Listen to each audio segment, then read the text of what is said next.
welcome to Tim and Ren's RA Salva-tour. That's T-O-U-R. I am Ren James from lifeofrenblog.wordpress.com. And I'm Tim James from thoroughbleofdarkness.blogspot.com, I think.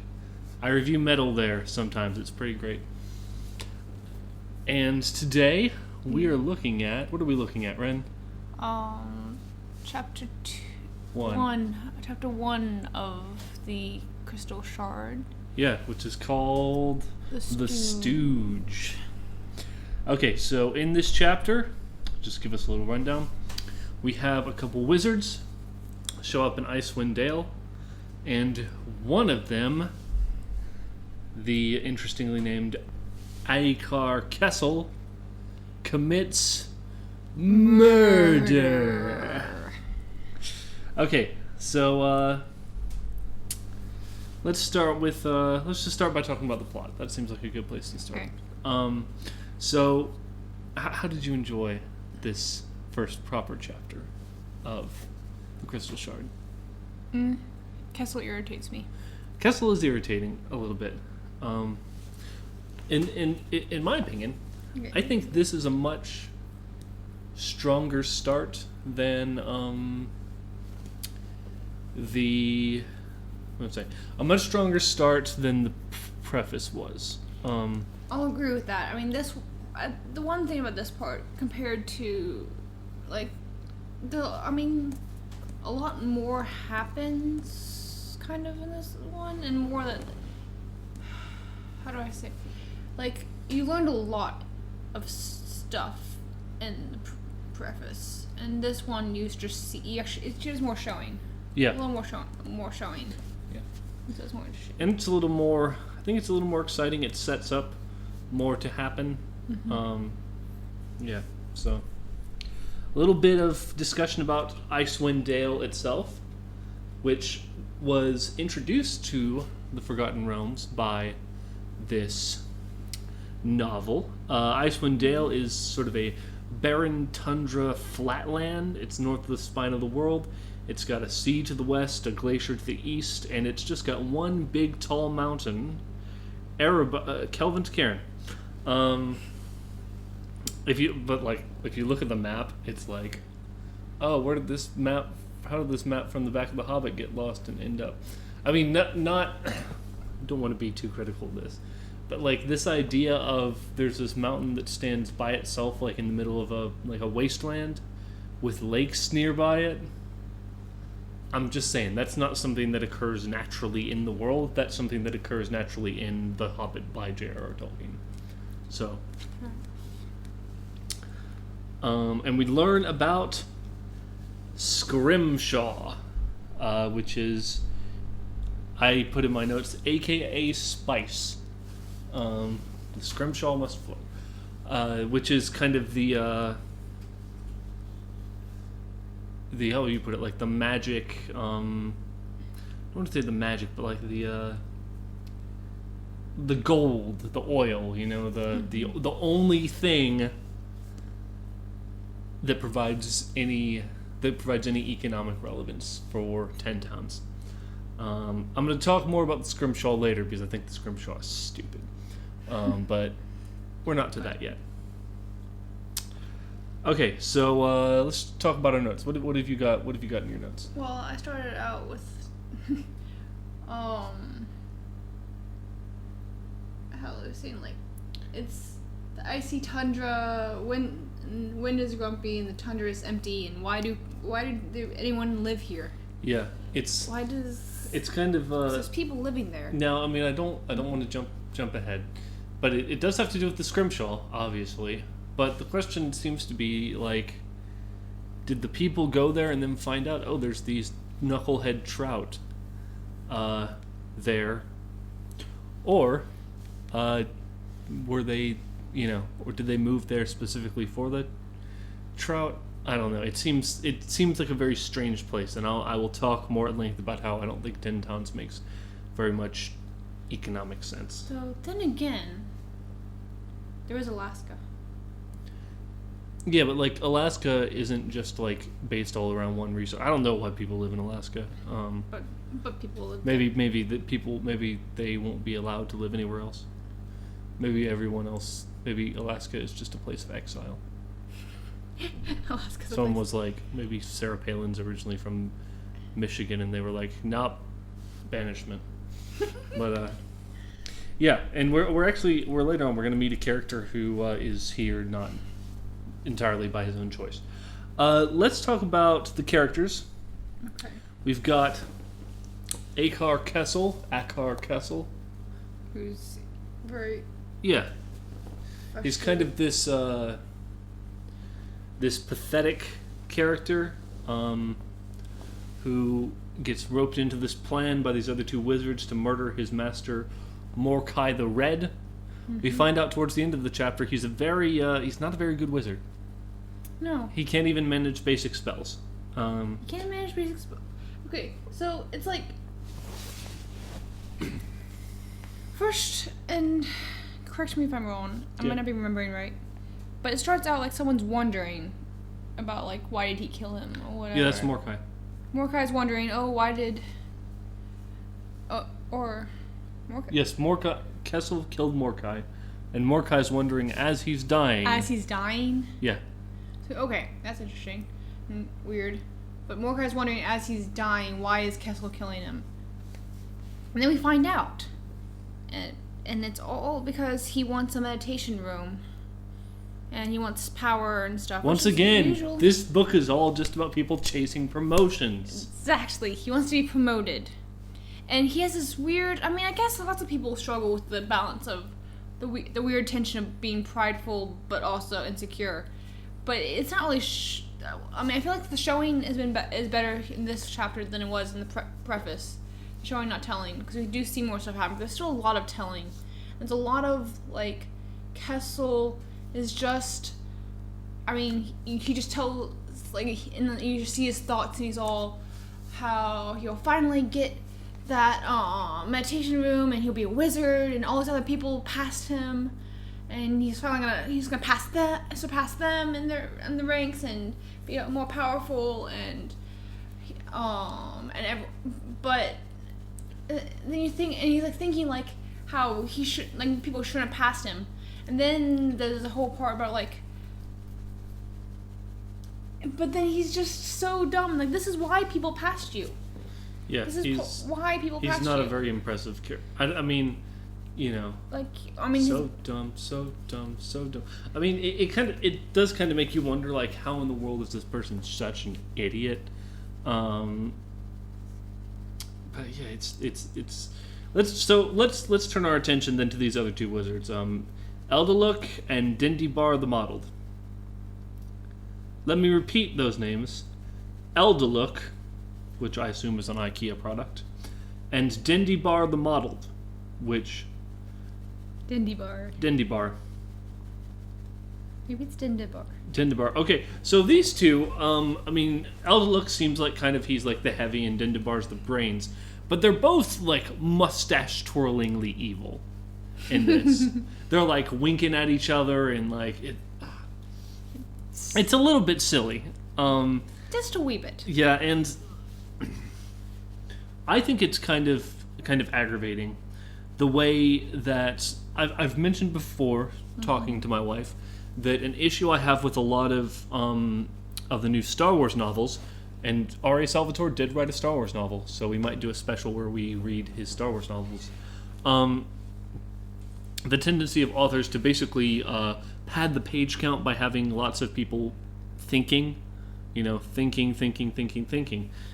the problem is that it's kind of annoying to know what's going on in everybody's head. And usually, if you've got a like mustache-twirlingly evil villain, you don't need to know what's going on in their head. And in some ways, I don't think we need to know what's going on in Kessel's head either. We didn't need that long explanation of why Eldaluk messing with Kessel scared him. Like, it's obvious from his own actions that he has an inferiority complex, and that he's afraid Eldaluk is going to take away his new status as wizard from him. Like that, it was a redundancy. Yeah. I mean, that was itself was redundancy, but you can, like, quote some stuff, right? What? You can quote a little bit, though, right? Yeah, it doesn't matter. We're quoting for the purposes of review. Quoting for the purpose of review, there's this sentence. On top of the fact that, like, you can see enough in his actions that he has self-doubts. Well, and you should be able to see through his actions. There's also this sentence that says, his old self-doubts, which had haunted him for all of his days since childhood, began to bubble up. Now, that's 3 redundancies. Now I think about it. The first one, I only noticed this. That's unbelievable. There are 3 redundancies. He could have just said, old self-doubts began to bubble up within him. Or you could say, self-doubts which had haunted him for all of his days, which is still kind of dramatic. Or his self-doubts which had haunted him since childhood. And it just his old self. You don't need all 3 statements in one sentence. Goodness. That was the ultimate redundancy. That's so bad. Okay, once again, this isn't a Let's Roast RA Salva-tour podcast. But so here's something I do like about Salva-tour. Even early on, he has a pretty wide vocabulary. He knows a lot of words, and he isn't one of those people who just thinks he knows a lot of words and uses them incorrectly all the time. He knows a fair few words. But like he's got such like I don't know, stilted word flow, or I mean two phrases that stuck out to me that he uses is he uses the phrase ramifications of his pending appointment when he's talking about Kessel thinking, which that is like corporatese. That is not fantasy narration-ese, you know? And then he goes on to say, uttered the words of command to call forth a burst of energy. And that is just, I mean, I know that part of the point of that scene is that it doesn't actually work, but that's just such a long way of saying he cast a spell, you know? Or, you know, tried to cast a spell. Or said the, you know... I mean, honestly... There's so much of this, like, these overlong, awkward constructions that use words like ramifications of his pending appointments when you ought to use simpler words than that. I mean, because on the one hand, I agree that it's cool that he has such a really good vocabulary, but and it's not that he's not using the words incorrectly. He's using them right. He is. But sometimes a lot of the big words, it's just showing off your vocabulary, and it's not... It doesn't... It's good to have, like, the vocabulary fit the situation. Yeah. And it seems like a lot of it is... A lot of what he says is unnecessarily formal. It's unnecessarily formal. And I mean... It hinders the reading. Yeah. You slow down, and it makes you not necessarily slow down and figure out because you know it. It's just there's big. Well, at least I know the words, but even if you know the words and you know what they mean, it's just a long-winded. Yeah. Longer, like when you just think, well, why didn't he just say this? Yeah, and that's something that kind of plagues all of the writing is you just being like, why didn't he say this? Why didn't he say this? Okay. Now, I do want to talk a little bit more about the writing. Salva-tour uses pretty short paragraphs. This is something I've noticed so far. And I'm not sure how I feel about that yet. As someone who in my own writing uses very long paragraphs, because on the one hand I'm like, oh, these are short paragraphs, but on the other hand, even with short paragraphs, they would be even shorter if he actually shorten these sentences down instead of saying ramifications of his pending appointment or which could be why he makes self-doubts, which had so maybe that's why he uses all the redundancies and the longer vocabulary to make it seem longer than he's it is. padding the word count. He's padding his word count. It's not a long novel to begin with, and we'll see that as we get further on. But I don't know. I don't want to take that cynical of an approach necessarily. However, I do want to talk about something else. So, book structure. Salva-tour chooses to use a book structure for this novel. If we flip over to the table of contents, we see Book 1, 10 Towns, Book 2, Wolfgar, Book 3, Krishal Tirith, Book 4 doesn't have a title in this version. I don't know. Maybe it's scanned in incorrectly or something. But 3 of the books have epilogues. Yeah, and a lot of the books have epilogues, but I'm thinking like this book is less than 200 pages long. Like what? Like how do you have 4 books? Yeah, 4 books. One of them is 2 chapters long. Let me point out. And just it seems a little bit like, I mean, you know, this is the 1980s, but because, you know, there things like Warcraft haven't happened yet, Dungeons and Dragons isn't mainstream yet. I mean, Song of Ice and Fire, I assume, hasn't started at this point, and so fantasy is still very much under the shadow of Tolkien at this point. And so this seems like a, you know, pointless, unjustified borrowing of the forms that Tolkien uses, whereas the actual structure of the book doesn't justify it. Because, I mean, think about, like, The Fellowship of the Ring is long. We're reading that in our free time right now and listening to the audiobook. And the audiobook of the first book of Fellowship being divided into 2 books, it runs about 16, 17 hours. I mean, it's as long as the first Harry Potter book. And I think they keep on getting longer from there. And so, if you're going to divide your book into 2 books, make sure each individual book is actually as long as a book. You know? Mm-hmm.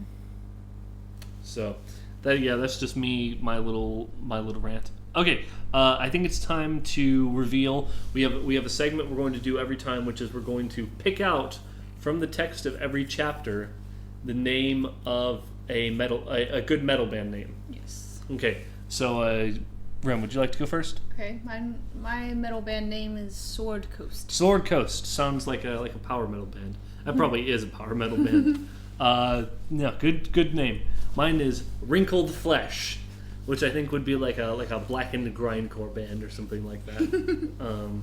That comes from the bit where Kessel stabs the wrinkled flesh of Mordecai the Red, which is, yeah, didn't want to know about any wrinkled flesh. Yeah. Okay, so have anything else for this chapter? Kessel is so dumb. Yeah, Kessel's dumb. Kessel's dumb. Yeah, well, Kessel doesn't deserve his promotion. no, he doesn't.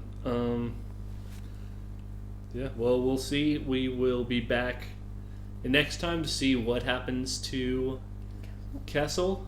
And Kessel dies. Kessel dies? I don't think.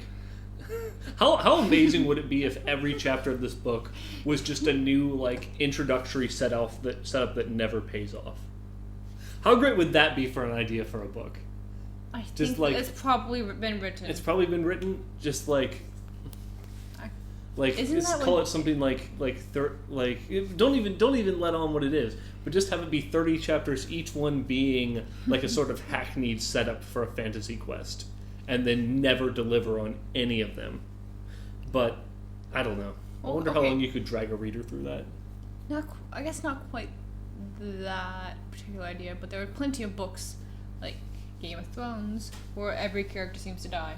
Yeah. So you're saying that everyone could die at the end of every chapter? Yes.